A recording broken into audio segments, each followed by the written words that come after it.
এই হচ্ছে রাস্তা। আরও একটি নতুন ব্লগে আপনাদের স্বাগত জানাই। এখন মোটামুটি ভোর অবশ্যই হয়নি, প্রায় ওই 4:30 মতো বাজে। তো আমরা এখন চা দিতে উঠেছি। আজকে আমাদের চা দেওয়ার দিন আমাদের গ্রুপের। তো গ্রুপ বলে না, এখানে রোপ বলে। তো সেই আমাদের রোপের আজকে চা দেওয়ার দিন, তো সেই কারণে আমরা চা দিচ্ছি। এবং আজকে আমাদের একটা দারুণ অ্যাক্টিভিটি আছে, সেটা হচ্ছে তিলাবনী টপ থেকে আমরা সূর্যোদয় দেখব, সানরাইজ দেখব। এবং সেজন্যই একটু তাড়াতাড়ি প্রস্তুতি চলছে। 5টার সময় আমাদের হাঁটা শুরু হবে, কেন 6টা নাগাদ সানরাইজ হবে। তার আগে আমাদের ওই টপে পৌঁছে যেতে হবে। এই যে হনুমানগুলো মুখ বার করেছে টেন্ট থেকে, ঠিক আছে। চাটা খেয়ে আমাদের রেডি হয়ে যেতে হবে, বাকি যা সকালের কাজকর্ম সেরে নিতে হবে। চা এক চোট ফুরিয়ে গেছে, ওই জন্য আরেক চোট চা নিতে আমরা চলে এসেছি। ভীষণ ঠান্ডা, তো তার মধ্যেই এই সব চলছে। তো চলুন, মোটামুটি আমরা রেডি হয়ে বেরিয়ে পড়েছি। আস্তে আস্তে হাঁটছি, কোথায় হাঁটছি কী দিয়ে হাঁটছি তা তো জানি না, কিন্তু হেঁটে চলছি আর কি, এই আর কি ব্যাপার। তো এই মোটামুটি রাস্তাও কিছু দেখা যাচ্ছে না, কোথা দিয়ে যাচ্ছি তাও জানি না। ওই সামনে, মাঝখানে, পিছনে সব স্যারেরা রয়েছেন, তারাই আজকে গাইড করে আমাদের নিয়ে যাচ্ছেন। এই যে মাঝে মাঝে গুনে নেওয়া হচ্ছে যে সবাই ঠিকঠাক আছে কিনা, কেন হারিয়ে গেলে এখানে খুব মুশকিল, এখন তো অন্ধকার।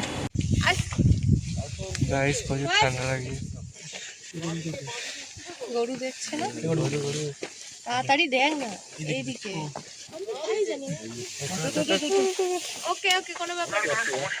চলুন, যাচ্ছি আমরা এখন তিলাবনী হিল টপে। এখন বাজে রাত ওই 5:30 মতো, খুব জোর হবে। তো আমরা এখন যাচ্ছি। এই হচ্ছে এখন ট্রাফিক জ্যাম লেগে গেছে। যে এখানে অনেকজন একসঙ্গে উঠছে। রাস্তা যেহেতু রাস্তা বলে কিছু নেই, পাহাড়ের খাঁজ দিয়ে উঠছি, তো সেই কারণে সবাই একটুখানি বুঝে শুনে উঠছে, কেন অন্ধকার তো, টর্চের আলোয় যতটুকু দেখা যাচ্ছে তার উপর নির্ভর করে ওঠা আর কি।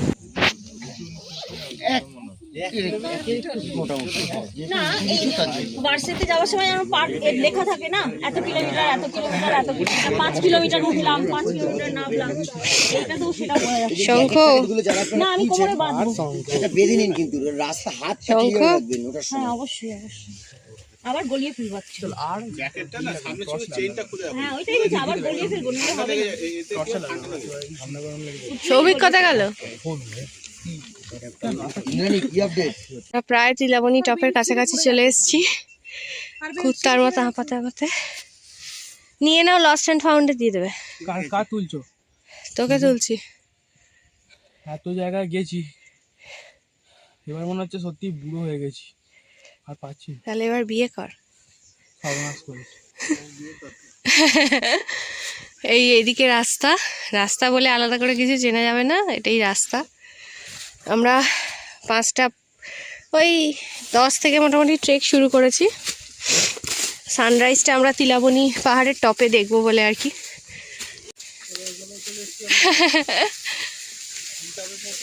এই হচ্ছে রাস্তা।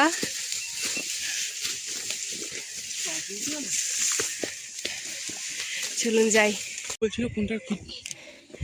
স্যার বলছেন ফিল করো নেচার, এখানে তো রোজ আসতে পারবেন না। নামগুলো বলছেন কি টপ? তিলাবনী টপ। এখানে একটা যোগা সেশন হবে, যাও মাঝে মাঝে গিয়ে সেটে নাও, থেকে আপাতত এনজয় করো, সানরাইজ হবে এখানে, সেটা ফিল করো, দেন যোগা সেশন হবে।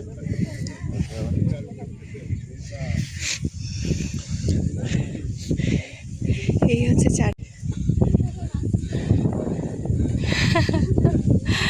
চলে এসছি আমরা তিলাবনী টপে।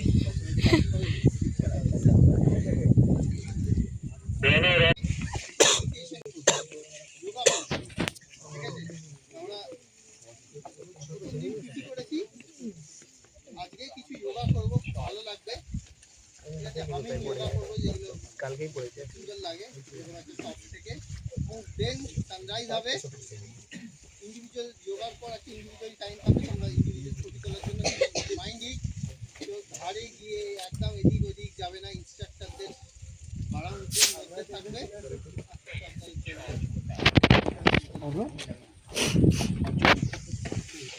তোরা কেউ ফোন বের করবি না, ঠিক আছে?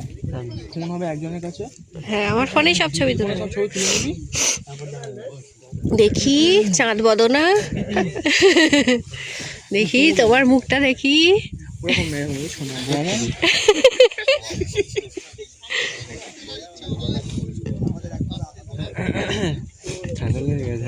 এইবারে সেই বহু প্রতীক্ষিত মুহূর্ত, সূর্যোদয়। এত সুন্দর লাগছে, একটা ঠান্ডা হাওয়া দিচ্ছে, তার মধ্যে এরকম শান্ত পরিবেশ, আর তার মধ্যে এই সুন্দর সূর্যোদয়। সত্যি মানে এটা একটা জীবনের সত্যি অন্যতম একটা এক্সপিরিয়েন্স। এত ঠান্ডায় ভোরবেলা উঠে অন্ধকারের মধ্যে এসে এইভাবে যে সূর্যোদয় দেখার আনন্দ, এটা সত্যি মুখে বলে প্রকাশ করা যাবে না। আর ওইখানটা, ওই অঞ্চলে, ওই জায়গায় দাঁড়িয়ে ওই ঠান্ডার মধ্যে এটা যে কী সুন্দর এক্সপিরিয়েন্স বলে বোঝানো যাবে না। ছবি তুলে স্যারকে দিতে হবে, ওই স্যার দেবে তো ছবি। পড়বি না,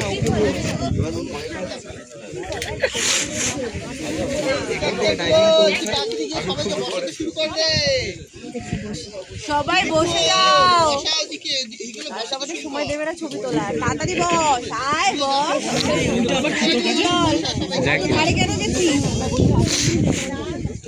শুরু হচ্ছে আমাদের যোগা সেশন। সবাই খুব মনোযোগ সহকারে এবারে একটুখানি যোগা করব। এত সুন্দর ঠান্ডা একটা পরিবেশ যে সেখানে মনটাই অন্যরকম হয়ে যাচ্ছে। মানে সকালবেলাটা তো সত্যিই অন্যরকম হয়ে গেছে। আমাদের স্যার টপে বসে পড়েছেন, গুরু মহাশয় একদম সুন্দর টপে একটা জায়গায় বসে পড়েছেন।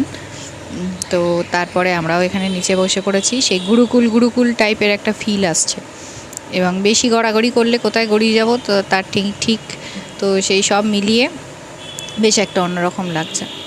তো চলুন এবারে যোগা সেশন করার পর তারপর বাকি এক্সপিরিয়েন্স আমরা শেয়ার করব নিজেদের সঙ্গে। এখানে একটু তারপরে গান বাজনাও হবে হয়তো। যাই হোক, চলুন দেখা যাক কি হয় তারপর।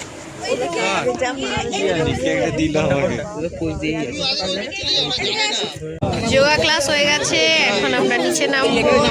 এখানে আমরা একটু ছবি তুলে নিচ্ছি, ভিডিও করে নিচ্ছি।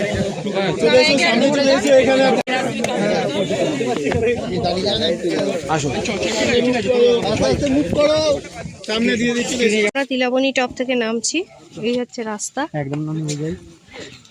এই যে এখান থেকে আসছি আমরা জঙ্গলের মধ্যে দিয়ে।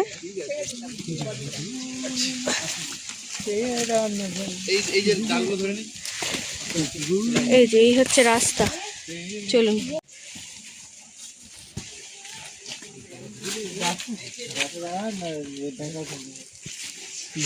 এই হচ্ছে রাস্তা, এখান দিয়ে আমরা নামছি। হ্যাঁ চলুন, এবার ফোনটা না ঢোকালে দুহাত আমার লাগবে, বাঁদরের মতো নামতে হবে। চ গরু। ওই টপে আমরা ছিলাম, আচ্ছা আচ্ছা আচ্ছা, এই টপে ছিলাম। এখান থেকে রাস্তা ধরে ধরে ধরে ধরে এখন আমরা নিচে। हेलो हेलो, हाय, नमस्ते गाइस। चलिए शुरू करते हैं। आज खाने में क्या है? लूची आलू दम। बहुत जोर से खीदे पे आया है। भूख लगा है, भूख। तुमको तो चोटी पहनना था। खिदे पाया है। हाँ खीदे पाया है। तुमको तो चोटी पहनना था। हाँ तुमको तो चोटी पहनना था। কেউ চটি কেউ পায়নি। तो हिंदी। এখান দিয়ে আমরা ভোরবেলা গেছি, যখন গেছি কিছু বুঝতে পারিনি কার পাশ দিয়ে যাচ্ছি, কি দিয়ে যাচ্ছি। আপাতত আমরা এখানে এখন এসছি। পর আছে আমাদের ব্রেকফাস্ট, তারপর আরও অ্যাক্টিভিটি আছে, তো চলুন। চলে এসেছি খাবার নিতে এখানে। তারপরেই আবার রেড ক্রস থেকে একজন এসছেন, উনি আজকে বলবেন। তো আজকে আলু ছোলার তরকারি এবং তার সঙ্গে রুটি। চলুন। আর ডায়াফ্রামটা হচ্ছে কি আমাদের বিশেষ করে শ্বাস যখন আমরা নিই ছাড়ি তখন কাজ করে। আর সেই জন্য ডায়াফ্রামের তলায় আমি কি করতে চাই একে একদম জানাবো না, জানালে কিন্তু এই বডি কিন্তু স্টিফ করে নেব, স্টিফ করে নেবে, একদম জানাবো না, নর্মাল রাখতে দেবো, ঠিক আছে। এরপর আমরা পেছন দিকে দাঁড়াচ্ছি, পেছন দিকে দাঁড়িয়ে তাহলে এখানে হচ্ছে কি একটা হাড় থাকে, ভেরি গুড, স্টারনাম বা বক্ষাস্থি বলি বা ব্রেস্ট বোন। ব্রেস্ট বোনটা শেষ হয়ে গেল কোথায়? ঠিক এইখানে শেষ হয়ে গেল। ঠিক শেষ হয়ে যাওয়ার পরে এই ডায়াফ্রামটা স্টার্ট হয়েছে, ঠিক ডায়াফ্রামের তলাতে ঠিক হাতটা এই রাখবো আর আঙুলটা এই রাখবো, জাস্ট আমি ভেতরে দিয়ে দিলাম, দিয়ে ঠিক নিচের দিকে রাখলাম। এবার নিজের দিকে আমি টেনে রাখবো, ঠিক আছে।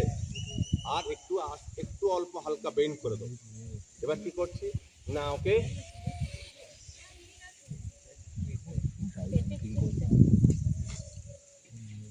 আপনার নামটা কি জানো?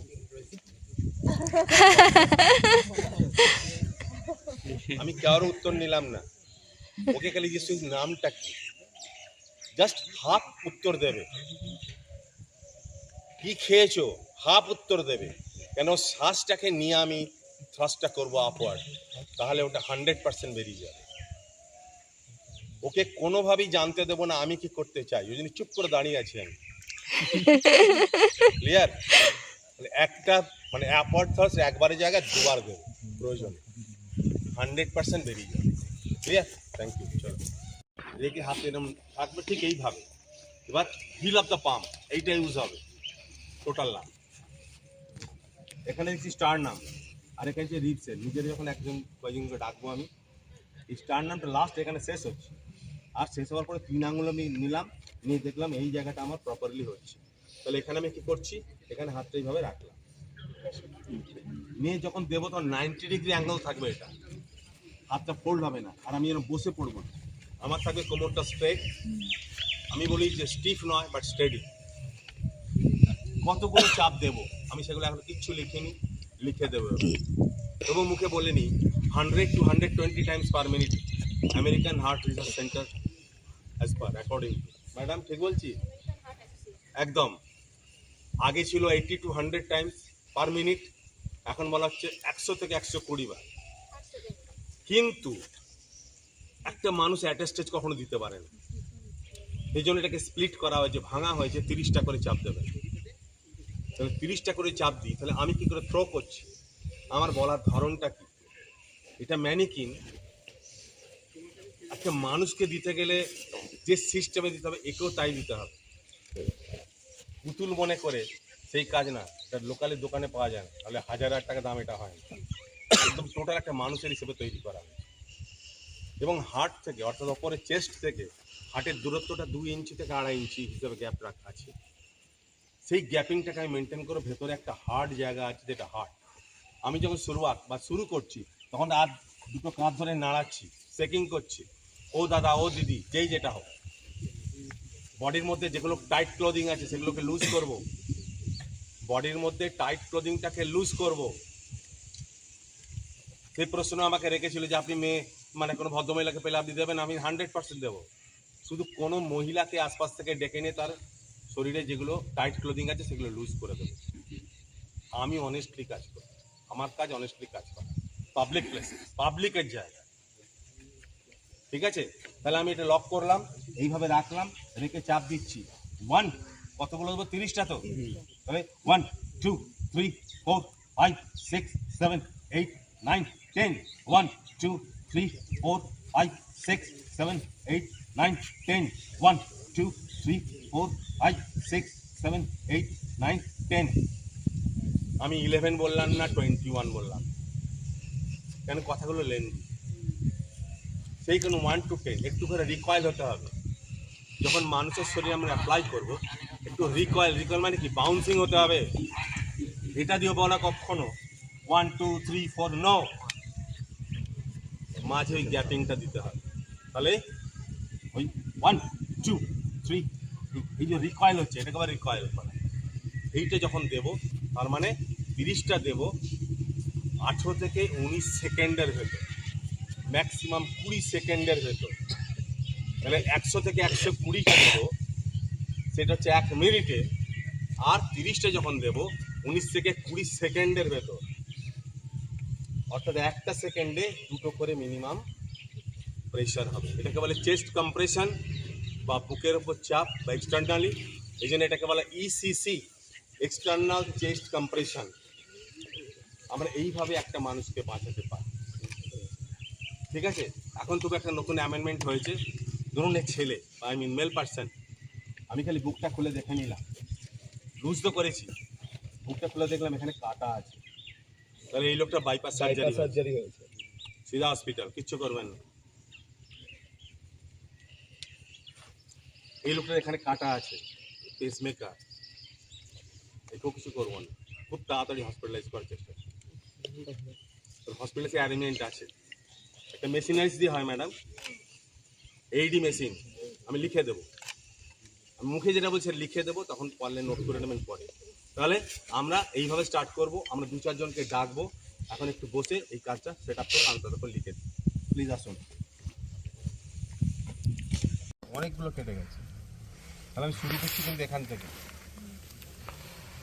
যদি এখানে না কাটলো, যে বলেন এখানটা কেটে গেছে, তাহলে এখানটা থেকে করতে পারি, কিন্তু সেটা প্রপারলি সবসময় হবে না, খুলে চলে যাবে। কিন্তু আমি স্টার্টিংটা যদি এখান থেকে করি তাহলে অনেক সুবিধা হয়। 2/3 কভারিং, এটাকে আমরা বলি সিম্পল পাক, সরল পাক বলি, বা সিম্পল স্পাইরাল বলা হয়। হলো, এবার এইখানটা আসবে, এখানে যদি একইভাবে যদি আমরা সেটিং করে যাই, একটু পরে দেখবো সব খুলে চলে যাবে। কেন? এটা আনইভেন স্পেস, হাতটা আমাদের সরু থেকে মোটা, সেই জন্য এখানে কি করতে হবে না, হাতটাকে এইভাবে রাখবেন, বেশি খুলবেন না, তখন এই কাছাকাছি নিয়ে রাখবেন, জাস্ট একটা করে এই পাক, এটাকে বলে রিভার্স স্পাইরাল, কোনো সময় খুলে যাবে না। এগুলো হচ্ছে টেকনিক।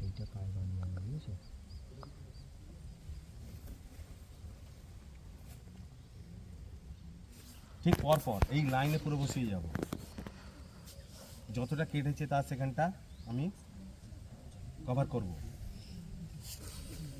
বাস আর দরকার নেই, অলরেডি কভার হয়ে গেছে, আর দরকার নেই। এবার